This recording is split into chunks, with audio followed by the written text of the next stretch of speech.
Alhamdulillahi rabbil alamin wa bihi nasta'inu ala umuri dunya waddin. Asyhadu an la ilaha illallah wahdahu la syarikalah wa asyhadu anna Muhammadan abduhu wa rasuluh. Allahumma salli ala nabiyyina Muhammadin wa ala alihi wa sahbihi wa man tabi'ahum bi ihsanin ila yaumiddin, amma ba'd.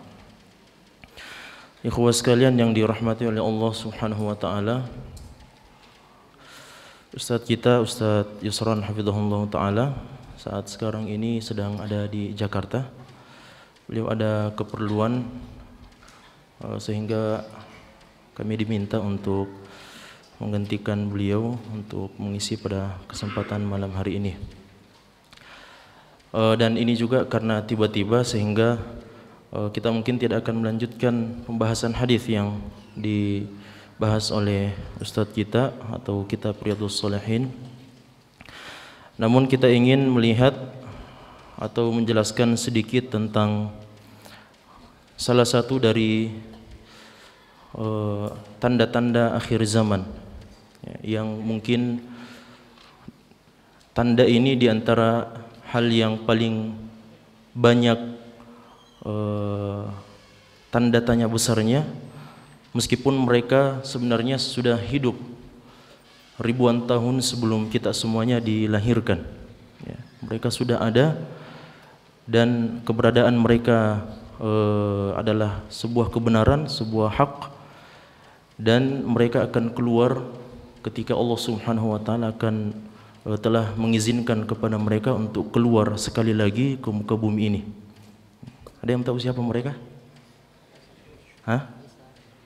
Ya'juj dan Ma'juj. Ya. Ini adalah salah satu tanda yang disebutkan oleh Nabi kita Muhammad sallallahu alaihi wasallam bahwasanya dia adalah salah satu dari 10 tanda kiamat besar yang disebutkan di dalam hadis yang sahih riwayat Muslim, di mana suatu ketika beberapa orang sahabat Nabi sallallahu alaihi wasallam sedang duduk-duduk dan berbicara. Ketika itu Nabi sallallahu alaihi wasallam datang dan bertanya, "Ma tadzakarun?" Apa yang sedang kalian perbincangkan? Maka para sahabat kemudian mengatakan, "Natadzakaru al-akhirah." Kami sedang membincangkan tentang persoalan akhirat atau hari kiamat. Maka Nabi sallallahu alaihi wasallam mengatakan kepada mereka, sesungguhnya hari kiamat tidak akan terjadi sampai muncul 10 tanda besar. Ketika 10 tanda besar ini ikhwah sekalian sudah muncul dan berakhir, maka yang datang setelah itu adalah hari kiamat. Maka Nabi SAW dalam hadis ini menyebutkan 10 tanda tersebut. Yang pertama adalah munculnya Dajjal atau keluarnya Dajjal. Lalu kemudian yang kedua adalah turunnya Nabi Isa. Yang ketiga adalah keluarnya Dabbah atau hewan yang bisa berbicara kepada umat manusia. Lalu kemudian yang keempat adalah munculnya Ya'juj dan Ma'juj. Yang kelima adalah terbitnya matahari dari sisi barat. Yang keenam adalah ad-dukhan atau kabut yang muncul menutupi seluruh bumi Allah Subhanahu wa taala ini. Lalu kemudian setelah itu 3 khusuf atau 3 gerhana matahari yang terdapat di daerah barat, daerah timur, dan di daerah Hijaz atau daerah Mekah dan Madinah dan sekitarnya. Dan yang terakhir adalah api yang keluar dari negeri Yaman yang akan menggiring seluruh umat manusia dan makhluk Allah Subhanahu wa taala untuk berkumpul di padang mahsyar atau di negeri Syam, sebagaimana riwayat yang sahih dari Nabi sallallahu alaihi wasallam bahwa tempat berkumpulnya umat manusia pada hari kiamat nanti atau yaumul mahsyar adalah di negeri Syam. Meskipun apakah negeri Syam yang dimaksud di sini adalah, yang dimaksud dalam riwayat itu adalah negeri Syam yang kita ketahui saat sekarang ini, ataukah dia adalah negeri Syam yang lainnya yang Allah Subhanahu wa taala gantikan dengan apa yang saat sekarang ini kita ketahui, maka ini masih tanda tanya besar. Apakah dia adalah negeri yang kita ketahui atau negeri yang berbeda? Namun di dalam riwayat tersebut yang sahih dari Nabi sallallahu alaihi wasallam memang disebutkan bahwasanya tempat berkumpulnya atau yaumul mahsyar nanti adalah negeri Syam yang disebutkan dalam riwayat tersebut. Nah, di antara 10 tanda-tanda ini ikhwah sekalian, salah satu tanda yang disebutkan oleh Nabi sallallahu alaihi wasallam adalah khurujul Ya'juj wal Ma'juj, keluarnya Ya'juj dan Ma'juj, yang mana Allah Subhanahu wa taala hanya sebutkan dalam Al-Qur'an di dalam 2 tempat saja. Berkenaan dengan kisah Dzulqarnain di dalam surah Al-Kahfi, dan yang kedua adalah di dalam surah Al-Anbiya ayat yang ke-96. Hatta idza futihat Ya'juj wa Ma'juj wa hum min kulli hadabin yansilun. Dan apabila sampai waktunya Allah Subhanahu wa taala membuka pintu atau membuka benteng yang menutupi Ya'juj dan Ma'juj, maka mereka akan keluar dari tempat-tempat yang sangat tinggi dengan sangat cepat. Kemudian di dalam surah Al-Kahfi, ikhwas sekalian, di mana Allah Subhanahu wa taala berfirman di ayat yang ke-92, "Tsumma atba'a sababa." Kemudian Dzulqarnain, ya, raja yang saleh ini, ikhwas sekalian, ini sedikit tentang Dzulqarnain. Beliau adalah seorang raja yang saleh yang hidup di masa Nabi Ibrahim alaihissalam. Beliau adalah seorang raja yang saleh yang hidup di masa Nabi Ibrahim alaihissalam. Dan beliau adalah seorang raja yang memiliki kekuasaan yang sangat luar biasa. Di dalam sejarah, kalau antum membuka sejarah dan apa yang disebutkan oleh para ulama-ulama kita, ulama sejarah, maka disebutkan bahwa di sana ada beberapa orang yang digelar sebagai Dzulqarnain. Ada beberapa orang yang dikenal dengan sebutan Dzulqarnain. Adapun Dzulqarnain yang dimaksudkan oleh Allah Subhanahu wa taala yang berhasil mengurung Ya'juj dan Ma'juj ini, ikhwas sekalian, beliau disebutkan bahwasanya beliau berasal dari Himyar, salah satu kabilah Arab yang bernama kabilah Himyar, karena tidak ada satu orang pun yang diketahui di masa Nabi Ibrahim alaihissalam yang memiliki nama Dzulqarnain kecuali orang tersebut berasal dari negeri Arab. Kecuali mereka berasal dari negeri Arab, karena tidak ada yang memiliki nama seperti itu. Dzu itu dalam bahasa Arab artinya memiliki. Al-Qarnain artinya 2 tanduk, ya. Sehingga sebagian ulama kita mengatakan bahwasanya beliau ini berasal dari keturunan dari bangsa Arab, ya, yang berasal dari daerah Himyar atau kabilah Himyar. Salah satu hal yang suka atau sering dilakukan oleh Dzulqarnain ini, kawan sekalian, beliau selalu berkunjung atau melakukan safar ke negeri barat dan negeri timur, atau bagian barat dan bagian timur. Sebagian ulama dia menyebutkan bahwasanya daerah Amerika itu sudah pernah dikunjungi oleh Dzulqarnain. Ya. Nah, ketika Allah Subhanahu wa taala menyebutkan di kisah Dzulqarnain dalam surah Al-Kahfi ini, Allah Subhanahu wa taala menyebutkan bahwasanya Dzulqarnain pergi ke daerah barat, thumma atba'a sababa, kemudian beliau pergi ke daerah timur, ya. Thumma atba'a sababa, kemudian dia menempuh satu jalan yang lainnya. Hatta idza balagha baina as-saddaini wajada min dunihima qauman la yakaduna yafqahuna qawla. Hingga ketika beliau sampai di antara 2 gunung, didapatinya di belakang kedua gunung itu suatu kaum yang hampir tidak memahami pembicaraan. Mereka tidak tahu berbicara dan tidak faham, atau mereka tidak bisa berbicara dengan ucapan yang fasih, ya. Lalu kemudian mereka mengatakan, qalu ya Dzulqarnaini inna Ya'juj wa Ma'juj mufsiduna fil ard. Mereka berkata, wahai Dzulqarnain, sungguh Ya'juj dan Ma'juj itu sekelompok manusia berbuat kerusakan di bumi ini. Fahal naj'alu laka kharjan ala an taj'ala bainana wa bainahum sadda, maka bolehkah kami membayarmu imbalan agar engkau membuatkan dinding penghalang antara kami dan mereka. Nah, ini di antara orang-orang atau di antara kabilah yang hidup di belakang 2 gunung tersebut yang didapati oleh Dzulqarnain. Ternyata ada di antara mereka yang hidup bersama Ya'juj dan Ma'juj ini, kawan sekalian, dan mereka meminta kepada Dzulqarnain. Dan ini salah satu bukti bahwasanya mengapa mereka tidak bisa berbicara dengan pembicaraan yang fasih atau ucapan mereka itu tidak fasih, karena mereka tidak kenal siapa ini Dzulqarnain, dan mereka berani berkata seperti itu kepada Dzulqarnain, wahai Dzulqarnain, bolehkah kami membayar Anda? Padahal beliau ini adalah raja, ya, beliau adalah raja yang kekuasaannya sangat besar. Namun mereka mengatakan, bolehkah kami membuat atau membayar sebuah imbalan kepada Anda dengan bayaran atau dengan sebagai ganti bahwa Anda akan membuat dinding yang dapat menghalangi kami dengan bangsa tersebut atau Ya'juj dan Ma'juj yang selalu merusak di muka bumi ini. Ini diantara hal atau diantara tanda bahwasanya mereka memang tidak pandai berbicara atau tidak bisa berbicara dengan fasih, orang-orang yang hidup di belakang gunung tersebut, karena mereka tidak bisa mengungkapkan apa keinginan mereka kecuali dengan mengatakan, menyebutkan adanya imbalan. Ya, kalau Zulkarnain membuat dinding tersebut atau benteng tersebut, maka kami akan berikan imbalan. Lalu kemudian jawaban Zulkarnain, qala ma makkanni fihi rabbi khairun. Zulkarnain kemudian membalas, apa yang telah dianugerahkan Tuhan kepadaku lebih baik daripada imbalanmu. Ini merupakan bukti apa yang disebutkan oleh para ulama kita bahwa beliau adalah seorang raja yang soleh.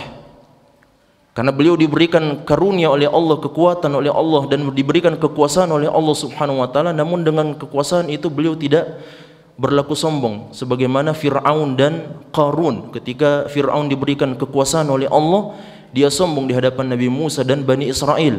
Ketika Qarun diberikan kekayaan oleh Allah, dia sombong di hadapan umatnya atau di hadapan kaumnya Bani Israel. Namun Zulkarnain tidak seperti itu.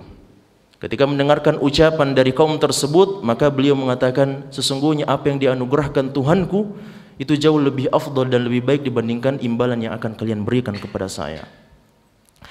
Maka beliau kemudian mengatakan, fa'inuni biquwwatin aj'al bainakum wa bainahum radma. Maka bantulah aku dengan kekuatan agar aku dapat membuat dinding penghalang antara kamu dengan Ya'juj dan Ma'juj.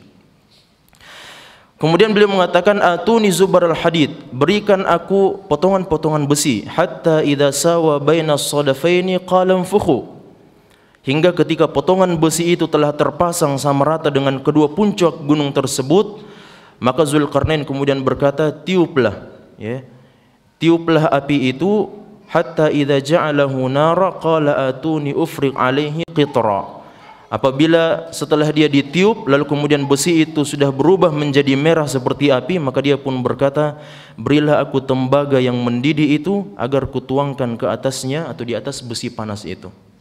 Jadi kalau kita ingin mengibaratkan ikhwas sekalian, dua gunung yang menghimpit atau dua gunung yang berada di tempat tersebut, maka di bagian tengah gunung itu, itulah tempat yang dijadikan atau yang dibuat sebagai dinding oleh Zulkarnain pada saat itu.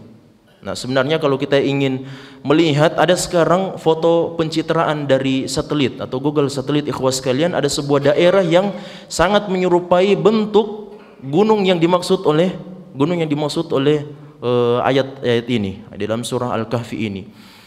Terdapat dua gunung yang sangat tinggi dalam pencitraan satelit itu ikhwas sekalian, lalu kemudian di bagian tengahnya memang terdapat semacam lempengan besi yang sangat mulus, hampir-hampir tidak bisa dibedakan atau hampir kita bisa membedakan antara gunung dengan lempengan tersebut.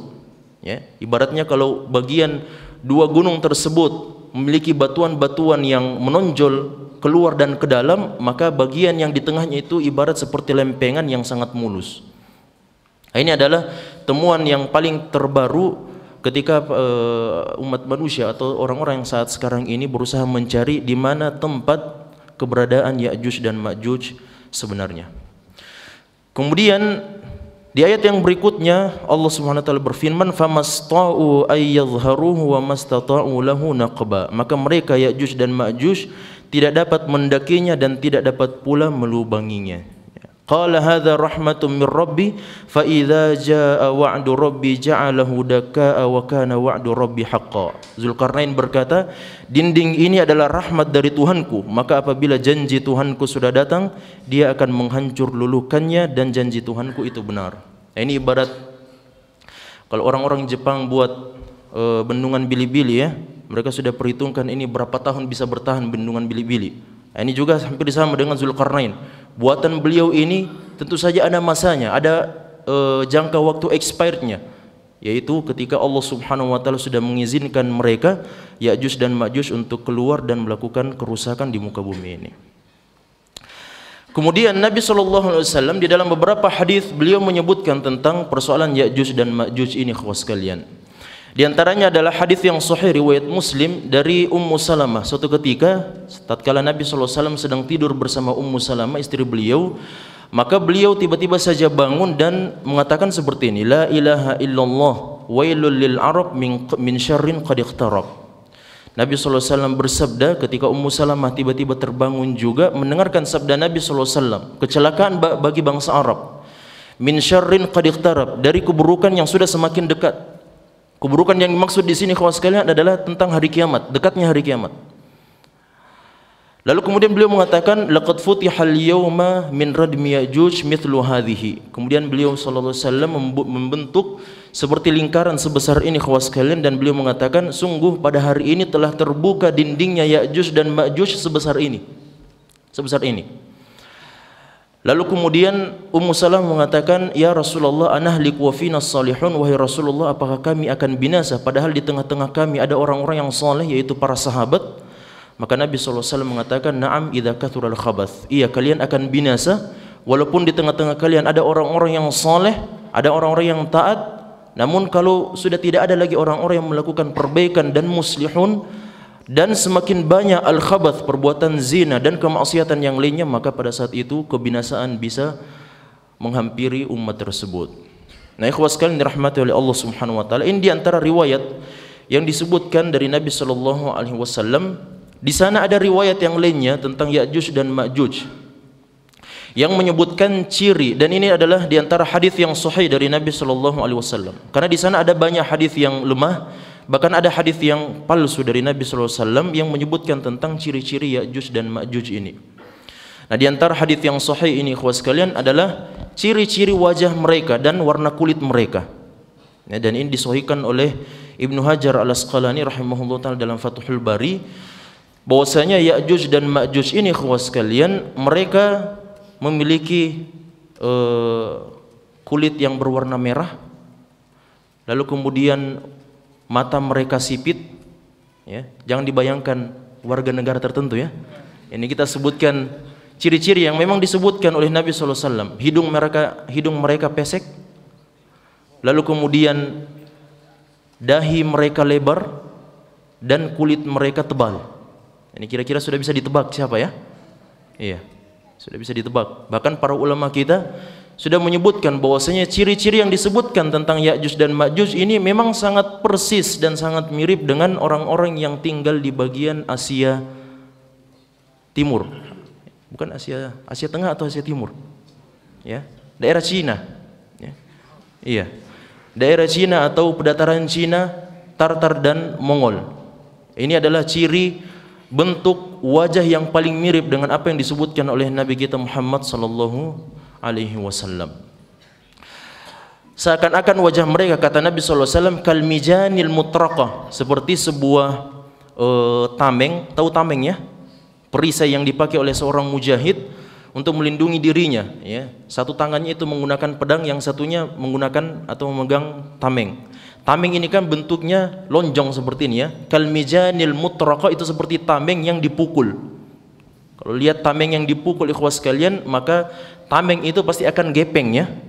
Nah, itu model wajah yang dimiliki oleh Ya'juj dan Ma'juj sebagai bentuk ciri yang disebutkan oleh Nabi sallallahu alaihi wasallam yang sahih dari beliau. Nah, kalau kita menelusuri ikhwas sekalian, ada beberapa hakikat atau ada beberapa ciri-ciri yang disebutkan oleh para ulama kita. Sebagiannya memang datang dari jalur yang sahih, periwayatan yang sahih sebagaimana disebutkan oleh Ibnu Hajar, dan sebagiannya juga merupakan bagian dari riwayat-riwayat Israiliyat.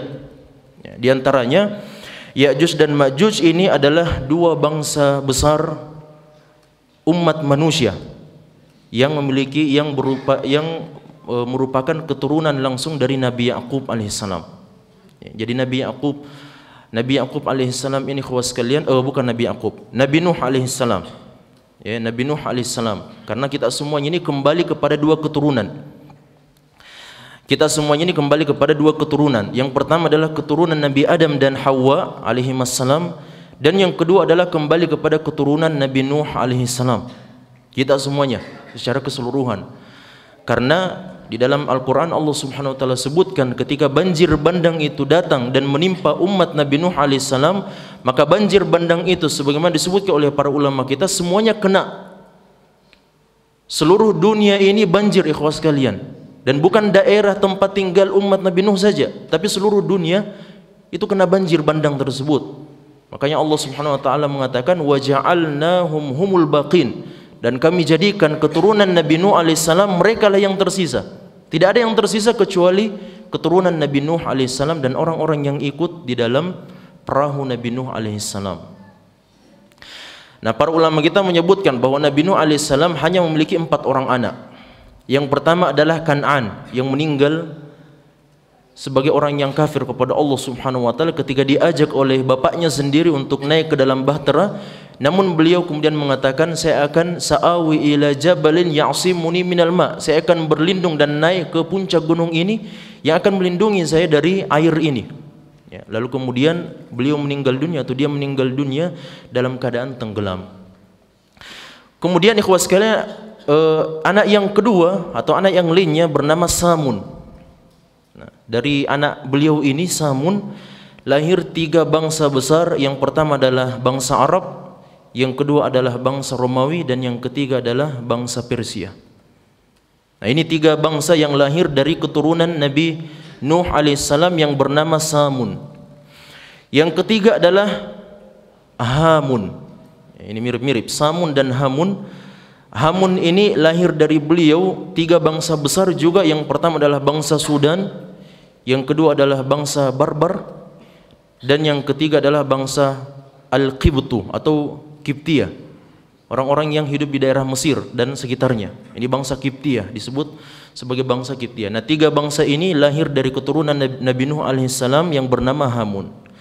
Lalu kemudian anak yang keempat ikhwas sekalian adalah seorang anak yang bernama Yafith. Yafith ibnu Nuh alaihissalam. Ya.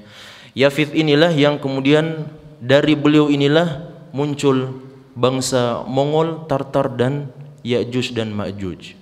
Ya, sehingga inilah pendapat yang dikuatkan oleh sebagian besar para ulama kita, dan ini juga yang disebutkan atau yang dirojihkan oleh Imam At-Tabari rahimahullah dalam kitab tarikh beliau. Ada riwayat yang lain yang mengatakan bahwa Ya'juj dan Ma'juj ini dia adalah anak dari keturunan langsung dari Nabi Adam alaihissalam, namun tidak berasal dari rahim Hawa alaihissalam. Ya, jadi disebutkan bahwasanya Nabi Adam alaihissalam pernah berjima atau berhubungan dengan istri beliau. Di dalam riwayat yang lain dikatakan beliau mimpi basah. Lalu kemudian dari air sperma beliau ini menetes ke tanah, dari tanah dan sperma Nabi Adam inilah diciptakan Ya'juj dan Ma'juj. Tapi inilah riwayat yang sangat lemah dan tidak dikuatkan oleh para ulama kita. Sehingga kita mengatakan bahwasanya Ya'juj dan Ma'juj ini adalah manusia biasa. Namun ikhwas sekalian, karena mereka adalah keturunan langsung dari Nabi Nuh alaihissalam, sehingga karakteristik dan ciri-ciri yang dimiliki oleh Nabi Nuh itu pun juga menular kepada atau turun kepada Ya'juj dan Ma'juj. Di antaranya bentuk dan postur tubuh mereka yang sangat tinggi.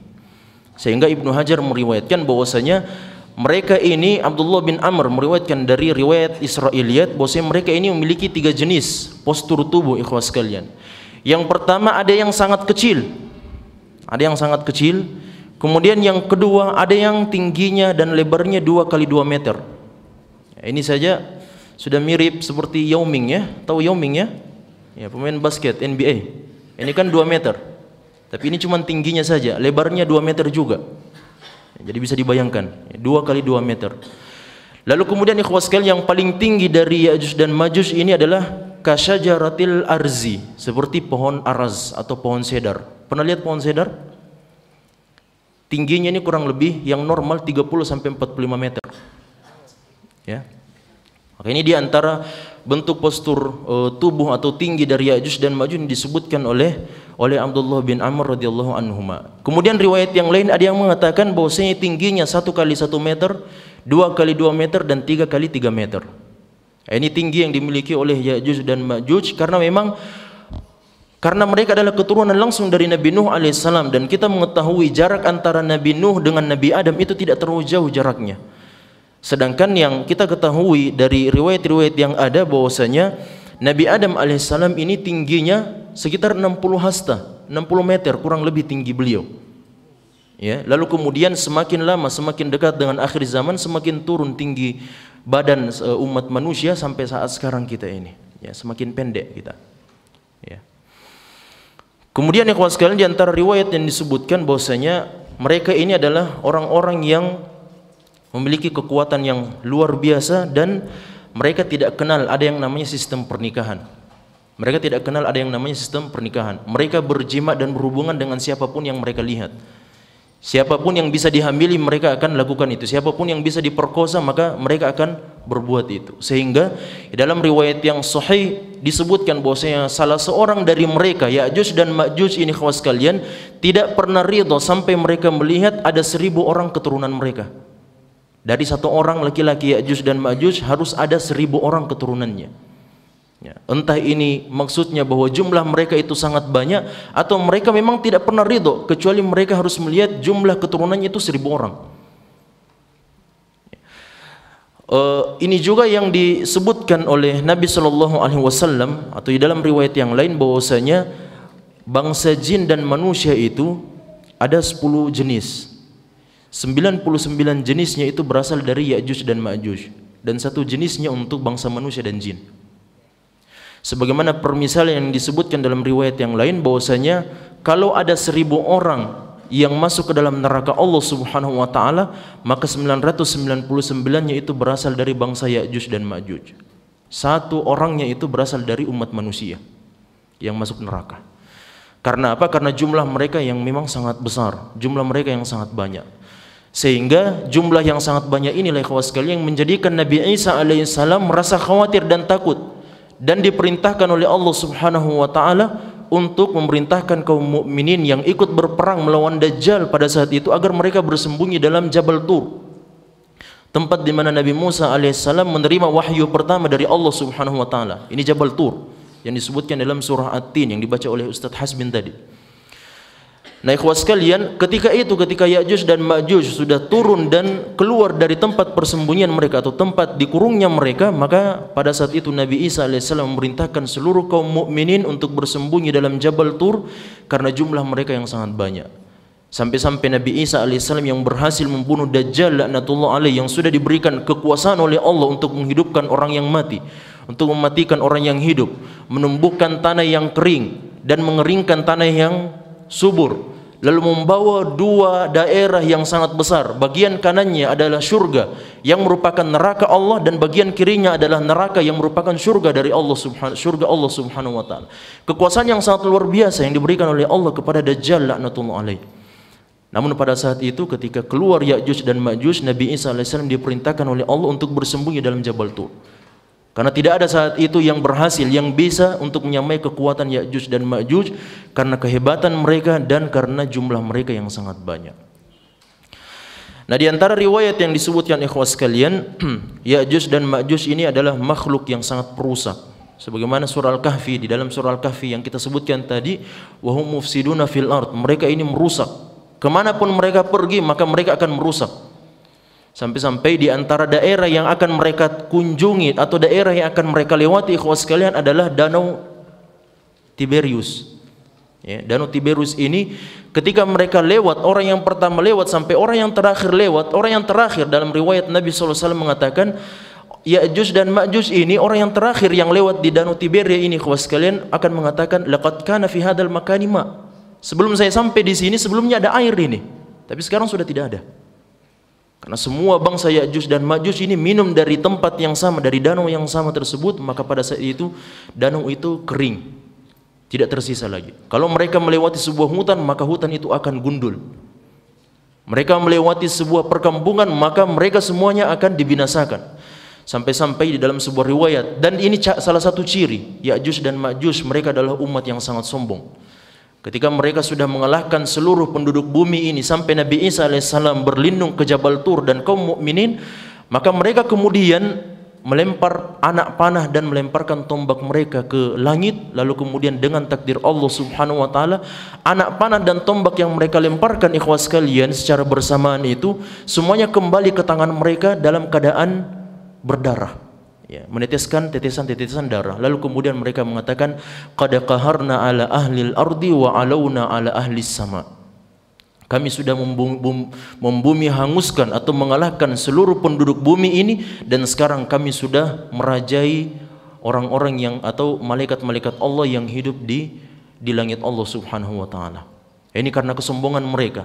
Padahal mereka tidak tahu bahwasanya darah yang mengucur dari tombak-tombak dan anak panah mereka itu berdasarkan takdir Allah Subhanahu wa taala, dan tidak akan mungkin mereka bisa mengalahkan malaikat-malaikat Allah Subhanahu wa taala. Taib. Bagaimana dengan benteng yang menutup Ya'juj dan Ma'juj? Ya. Ini di antara hal yang paling banyak khilafnya di antara para ulama kita ikhwas sekalian tentang letak benteng tersebut.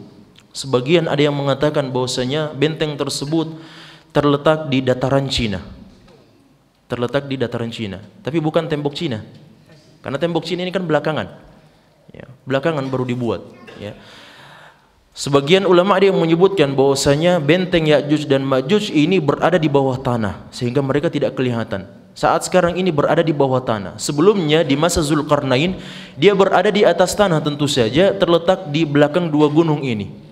Namun boleh jadi qaddarallah karena saat sekarang ini kita tidak melihat tanda-tandanya ikhwas sekalian, atau para ulama yang mencoba mencari letak dan keberadaan Ya'juj dan Ma'juj ini mereka tidak menemukannya, sehingga mereka berpendapat bahwasanya boleh jadi tempat mereka berada di bawah tanah. Kemudian di antara ucapan atau pendapat para ulama kita ada juga yang mengatakan bahwasanya mereka terletak di daerah Azerbaijan atau Armenia, ya, dua negara atau dua tempat ini. Di antara dua tempat inilah Ya'juj dan Ma'juj atau benteng Ya'juj dan Ma'juj ini berada. Sebagian ada yang mengatakan tempat mereka ini adalah tempat yang gaib, saat sekarang ini tidak diketahui. Kecuali Allah subhanahu wa ta'ala sudah mengizinkan, maka Allah akan menampakkan tempat mereka ini, lalu kemudian mereka keluar dari tempat tersebut. Kemudian benteng yang menutupi Ya'juj dan Ma'juj ini kawan sekalian, sebenarnya di sana meskipun mereka adalah dua bangsa besar, bangsa Ya'juj dan Ma'juj. Ini adalah dua bangsa yang besar. Di sana terdapat 22 kabilah dan suku. Di dalam dua bangsa besar ini terdapat 22 kabilah dan suku. Nah, yang berhasil dikurung oleh Zulkarnain, raja yang saleh ini, ternyata hanya 21 kabilah saja. Yang satunya ternyata berhasil kabur, ya, atau gagal dikurung oleh Zulkarnain pada saat itu. Ya, dan disebutkan oleh para ulama kita bahwasanya satu kabilah yang berhasil keluar ini atau yang berhasil kabur dari benteng tersebut, ikhwas sekalian, inilah yang kita kenal dengan bangsa Tartar atau bangsa Mongol. Memang sangat mirip ciri-ciri mereka, ya, dengan apa yang disebutkan oleh Nabi kita sallallahu alaihi wasallam. Kemudian ikhwas sekalian, di antara riwayat-riwayat yang disebutkan oleh para ulama kita,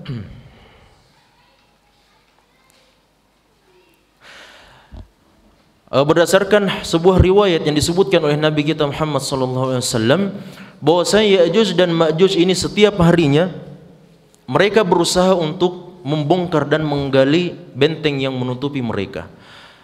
Baik itu mereka berada di bawah tanah atau mereka di atas tanah, ikhwas sekalian. Ala kulli hal, riwayat yang sampai kepada kita dari Nabi sallallahu alaihi wasallam yang sahih bahwasanya mereka selalu berusaha untuk melubangi benteng yang menutupi mereka. Mereka selalu berusaha untuk keluar dari benteng tersebut. Namun ikhwas sekalian, ketika semuanya sudah berusaha menggali benteng tersebut, lalu kemudian mereka sudah berhasil melubangi sedikit dan sudah berhasil mengintip keluar, maka salah seorang pemimpin mereka kemudian mengatakan, irji'u, kembalilah kalian ke rumah-rumah kalian, lalu kemudian besok kita akan menggali lagi. Ya. Jadi setiap hari mereka selalu seperti itu. Ketika sudah masuk ke hari petang hari, maka pemimpin mereka kemudian mengatakan, irji'u, kembalilah kalian, besok kita akan menyambung kerja kita, ya. Lalu ketika mereka kembali keesokan harinya, ternyata apa yang sudah mereka gali seharian itu ikhwas sekalian sudah kembali seperti semula, bahkan lebih kuat lagi dari sebelumnya. Nah, ini berdasarkan kekuasaan Allah subhanahu wa ta'ala tentu saja.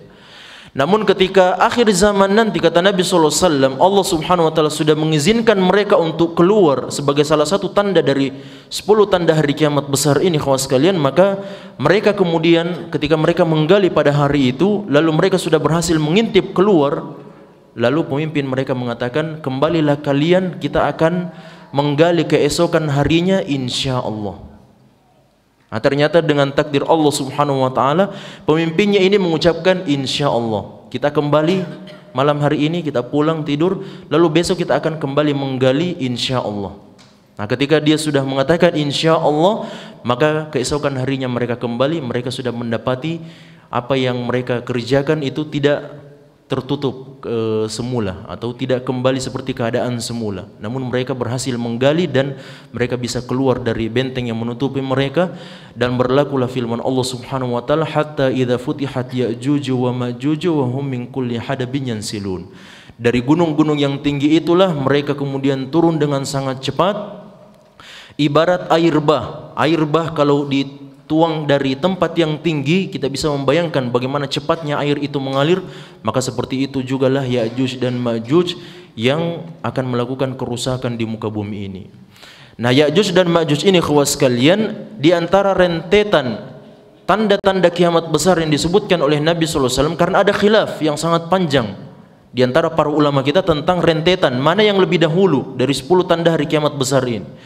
Sebagian ulama berdasarkan dalil yang ada dari Nabi SAW, la taqumus sa'atu hatta tatlu asyamsu min maghribiha, atau awwalu alamati sa'ati tulu'u syamsi min maghribiha. Ada riwayat yang seperti ini, bahwa tanda yang paling pertama yang terjadi dari 10 tanda kiamat kubur ikhwasnya adalah tulu'u syamsi min maghribiha, munculnya matahari dari sisi barat. Ini yang paling pertama, sehingga di antara ulama ada mengatakan bahwasanya 10 tanda kiamat kubra ini yang paling pertama muncul itu adalah tulu'u syamsi min maghribiha.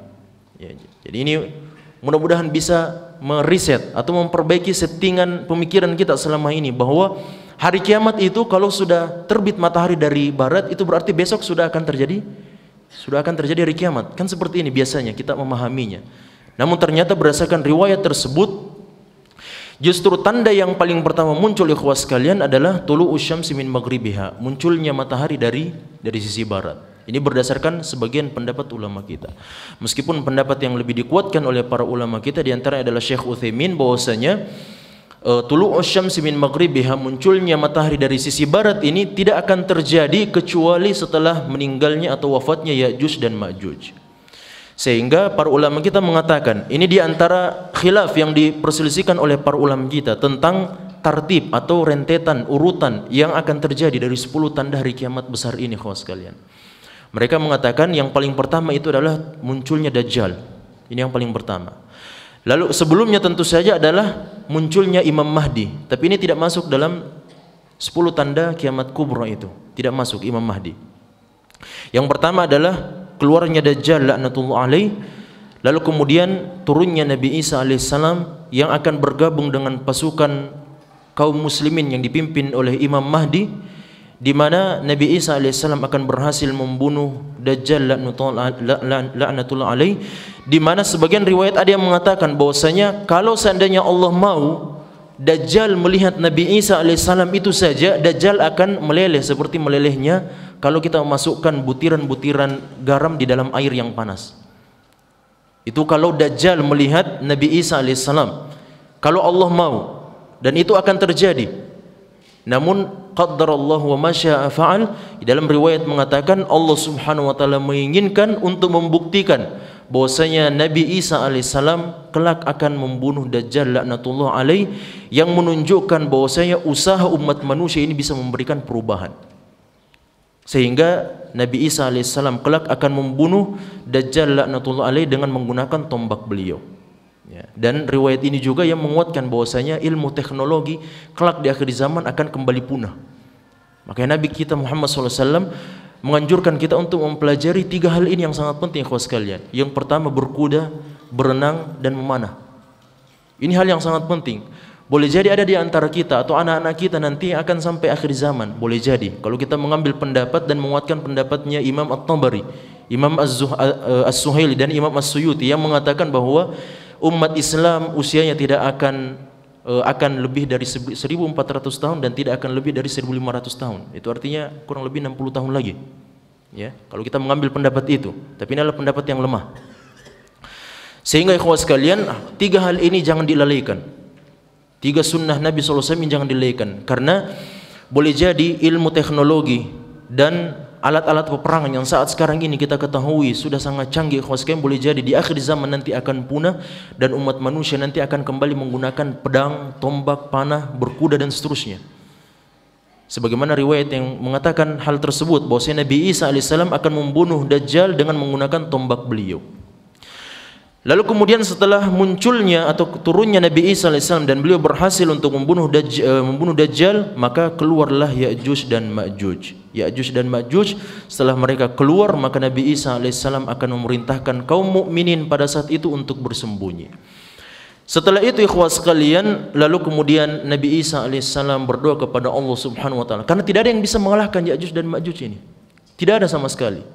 Dengan kekuatan mereka dan jumlah mereka yang sangat banyak, maka tidak ada yang bisa mengalahkan kekuatan mereka. Akhirnya Nabi Isa alaihissalam berdoa kepada Allah Subhanahu wa taala untuk membinasakan mereka. Lalu kemudian Allah Subhanahu wa taala mengirimkan ulat, ya, mengirimkan ulat yang tiba-tiba saja muncul di bagian tengkuk belakang mereka atau di bagian leher belakang mereka. Nah, ulat yang Allah kirimkan ini kemudian memakan leher bagian belakang mereka, lalu kemudian mereka mati dengan sendirinya, mati satu persatu. Ketika mereka semuanya sudah mati, dan jasad mereka ini sebagaimana disebutkan dalam sebuah riwayat akan menutupi seluruh bumi ini. Jasad mereka, karena jumlah mereka yang sangat banyak. Bisa dibayangkan ikhwas sekalian, satu orang mereka tidak ridho kecuali mereka melihat 1000 orang keturunannya. Bisa dibayangkan kalau jumlah mereka yang perbandingannya 999 yang akan masuk ke dalam neraka, dan satu orang yang masuk ke neraka itu adalah umat manusia. Bisa dibayangkan berapa jumlah mereka pada saat itu.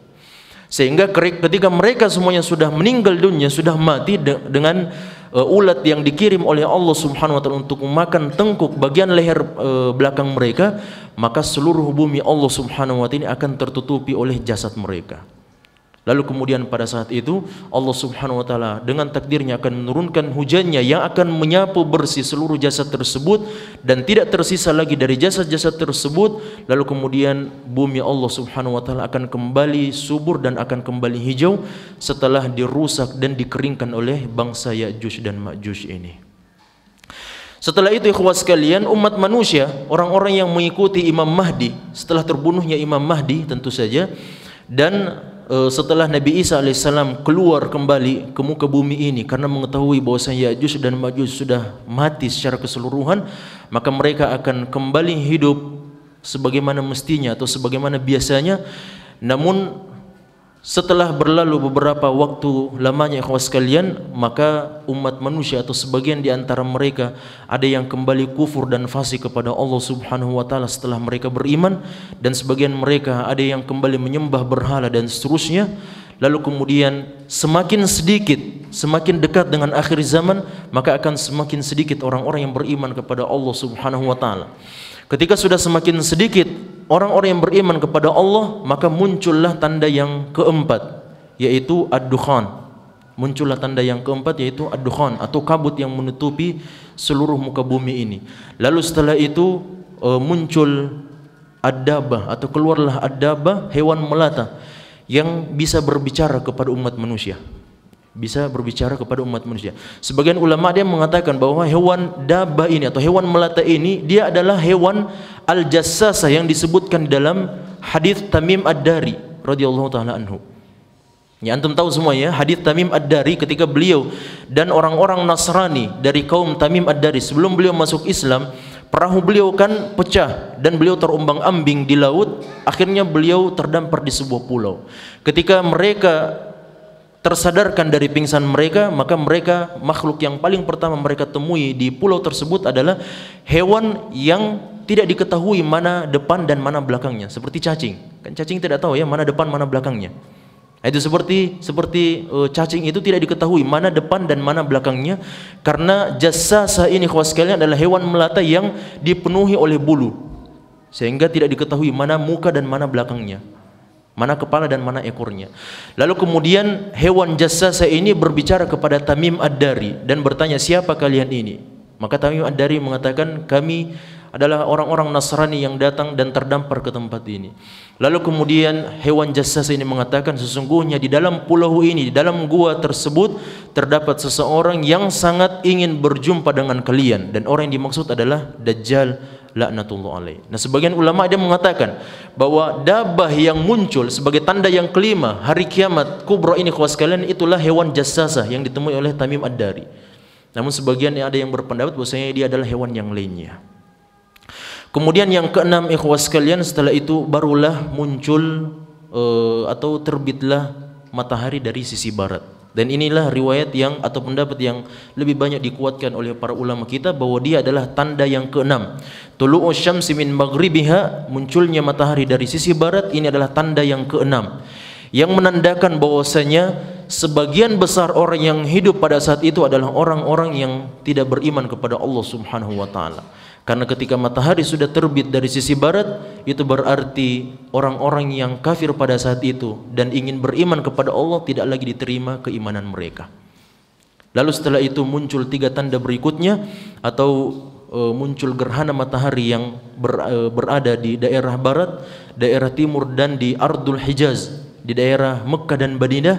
Lalu setelah terjadinya khusuf ini kawan sekalian, maka terjadilah yang terakhir, keluar api yang sangat besar yang akan menggiring seluruh umat manusia menuju yaumul mahsyar.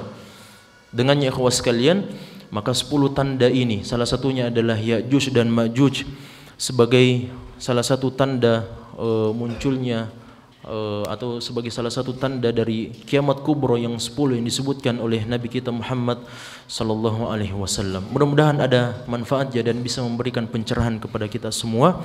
Dan kita tutup dengan doa kafaratul majlis. Subhanakallahumma wa bihamdik, asyhadu an la ilaha illa anta, astaghfiruka wa atubu ilaik. Wassalamualaikum warahmatullahi wabarakatuh.